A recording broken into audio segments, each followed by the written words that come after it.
editing 3D prints and working with prints that perhaps aren't ours or prints that we borrow. To get started, let's go make a new design.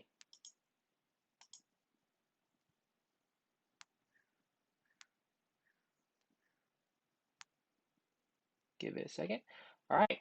So oftentimes, when we design stuff, we see things that people design better than us, and we want to borrow certain elements or use certain elements of their design. One website that we can see certain designs on is called Thingiverse.com. Thingiverse is a collection of, it's one of the many websites that have collections of people's 3D prints. Looking at their front page, you can obviously see things like an Iron Man helmet, a clamp square, cookie cutters, um, a screw box, a TIE Fighter Inception card, just so many things. Um, for now, I'm just going to pick something that's pretty simple. I'm going to pick a panda maybe, and just look through until I find a design I like. There's many different designs, whether I want a hexagonal, realistic, or even a cookie cutter. None of these are exactly what I want, so I'm gonna look for something else. You can look for pretty much anything. Things such as certain tools that you need.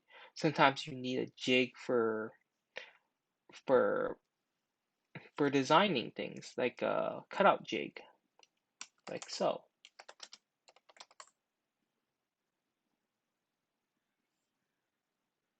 This is an example of one. That's a PFT cutting jig, and it gives you a nice 45-degree angle that you can cut your filament or whatever kind of you're tubing in. Uh, It depends on what you need it for. Sometimes you might need a 50 millimeter length, 60-degree angle, and they have different ones. But for now, let's go take something that's a little bit nice and work with. I am going to take a panther. And I think one of my favorite prints that they have here is this origami panther. I'm going to take that and I'm going to design um, a screwable pedestal for it. So you can click over here. You can download all the files, which would give you the README file and etc. But for now, I think I just want the STL file, like so. And once that's done, I can simply click Import, and I can drag and drop it here into my function. It'll give you the rough dimensions, like so. You click Import, and give it a few seconds, and then it'll show up. Perfect. Now from here, you can do all the things that we can do before. For now, I like to change to a different color. That's a little bit easier on my eyes than that gray. And now I want to put it on that pedestal. So I would run it here,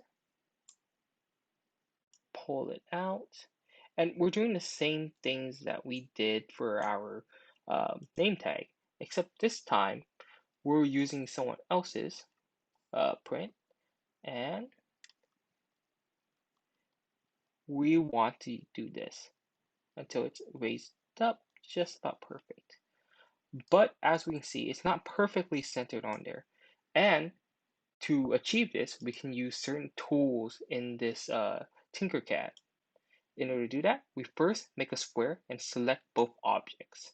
Over here, there should be two shapes here, right? And then we want to click this tool right over here. This tool is the align tool, and we can align it to certain spaces. If you click over here, it will align it in the center here. If you click over here, it will try to align it in the center here. And now we have a perfectly centered jaguar on top of our pedestal. It's floating a little bit, so that means we can just click it, and again, click Control down arrow key to, whoops, not both at once, but just one of them. Control arrow key to bring it down on top of that pedestal, which is perfect. And it's still centered, which is what we want. But let's just say we want to mount it somewhere, right? We need to make holes to drill it in. And one of the easiest ways to do this is to grab this cylinder block right over here. If you can see, it's gray and it says hole in the options over here. You can make it solid like so, but in this case, we're looking for an empty hole, like here. And let's go say we're fitting an M3 size screw. So that's a 3mm screw for each one. So we can change 3mm here, and on outside here,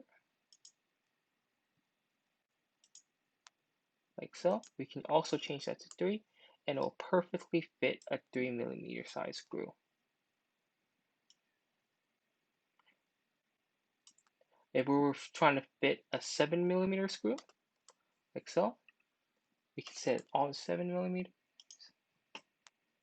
and we can grab that and place it right in here. It's a little bit shorter than it needs to be, but once we give it some height, it'll be perfect. And you can have as many as these as you need. Another important tool we can take advantage of is this copy tool here. So we copy and we paste it. Now we have another one, paste, paste. In order to mount it properly, we need about 4 of these, one for each corner. You can align these if you like, but it's a little bit harder aligning these. So we'll just eyeball it and we can snap it in later, like so. Now, once we're done positioning all of these screw points, we can look over here, select all the objects, and then we can group all these objects as one, like so.